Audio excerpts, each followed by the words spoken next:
You've been criticized a lot for things that you're not doing. So what I want to know is what you are doing.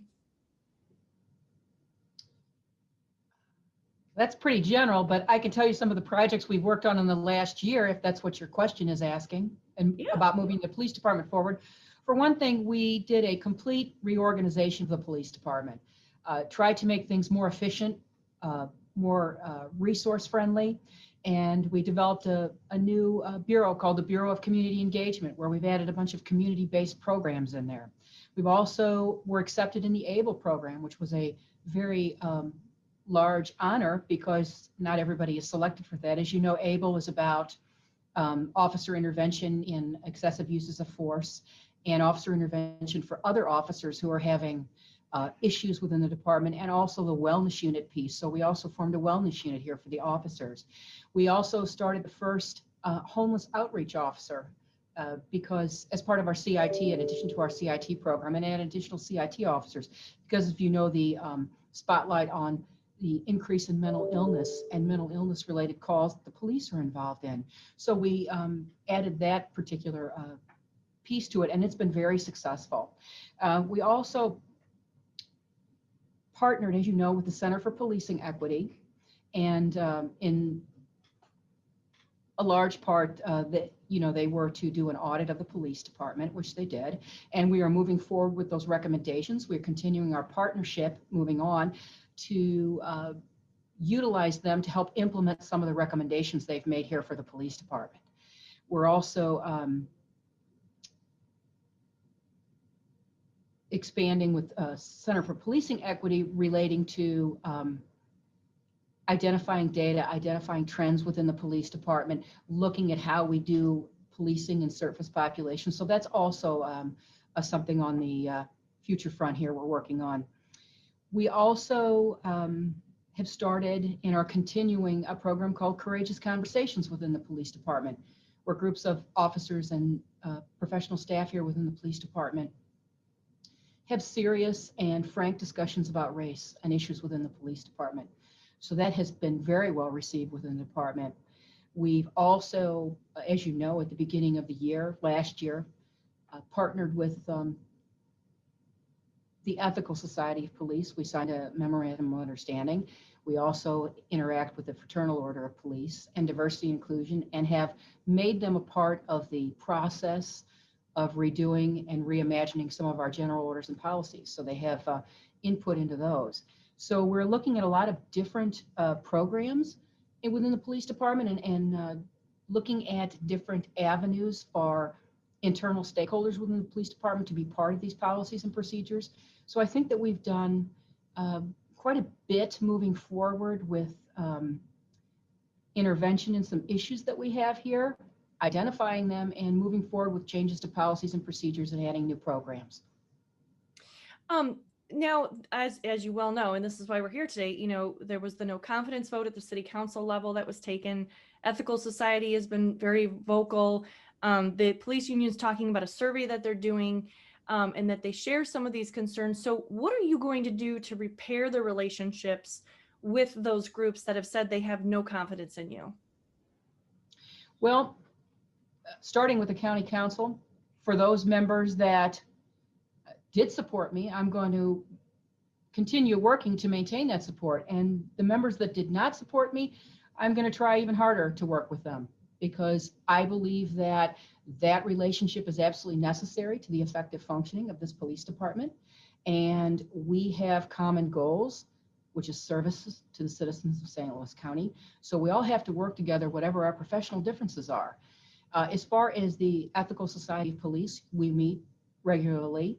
We have had very positive momentum on several of the suggestions they've made for the police department to policies and procedures, and I have put those changes that they've requested in place in both our policies and in the strategic plan for the police department moving forward.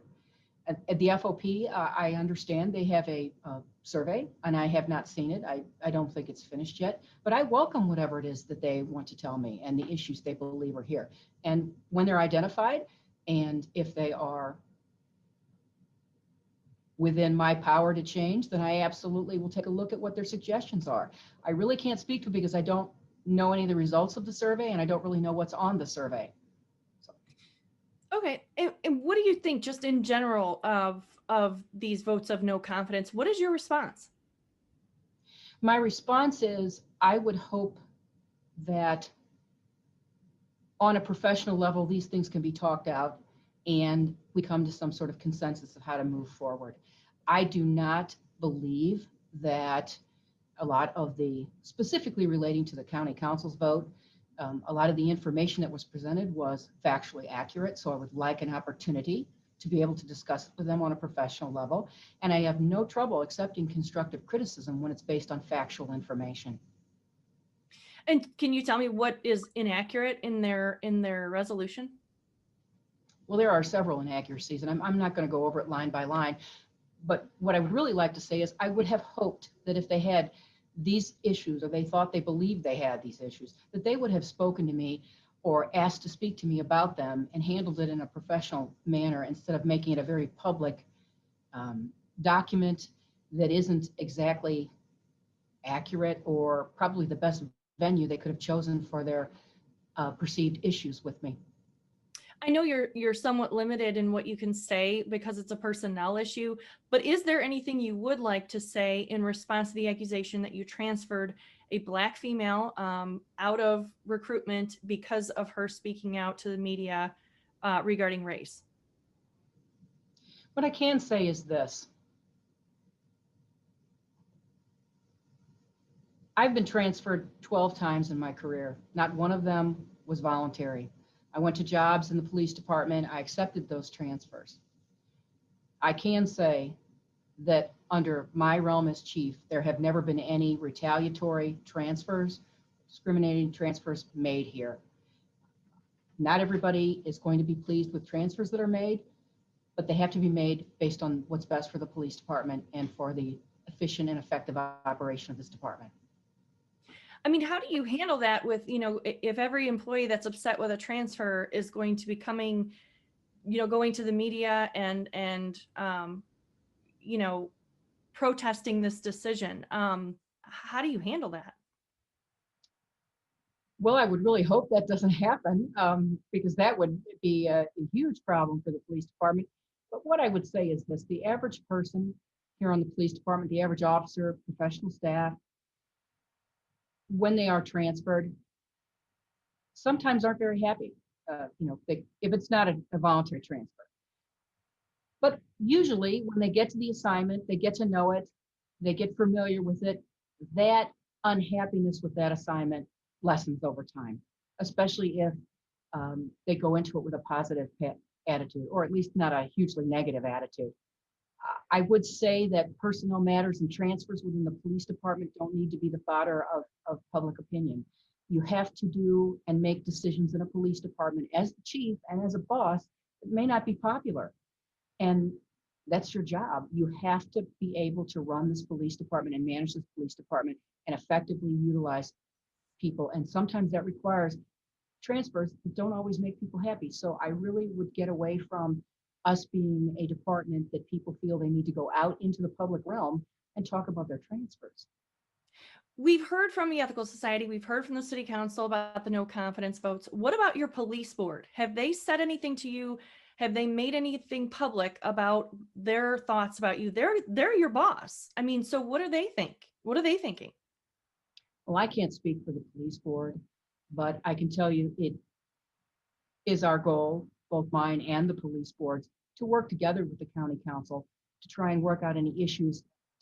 As always, it is to continue to move the service to the citizens of St. Louis County forward. That is the goal here. And that's going to require cooperation, and it's going to require us being professional and putting aside whatever our differences are to work toward the common goal. But have they expressed to you any support since all of this has come up? Do you feel like you have their support?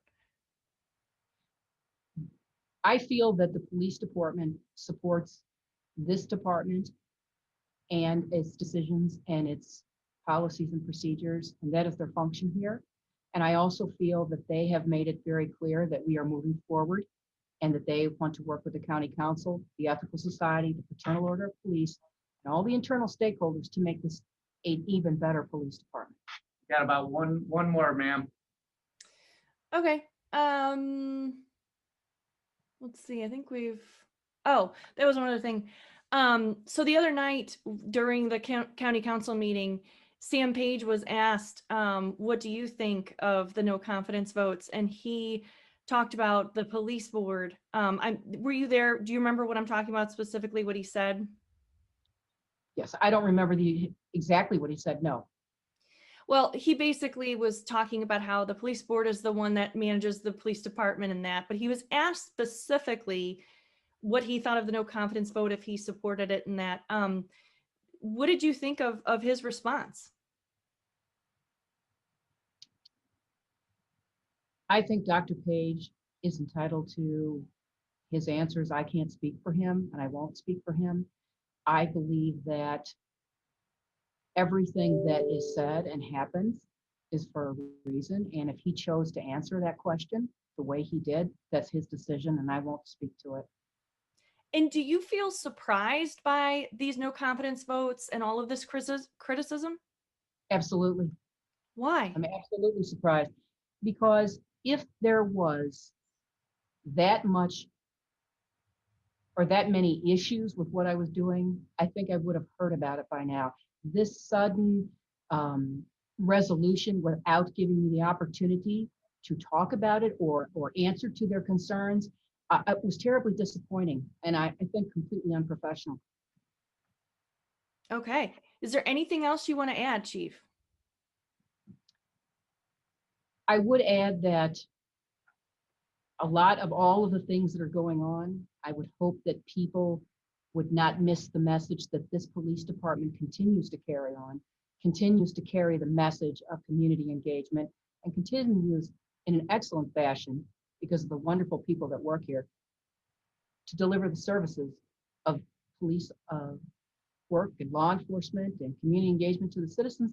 And we do it in an exceptional manner every day. And I don't want that to get lost in the noise. Okay. Well, I appreciate your time today.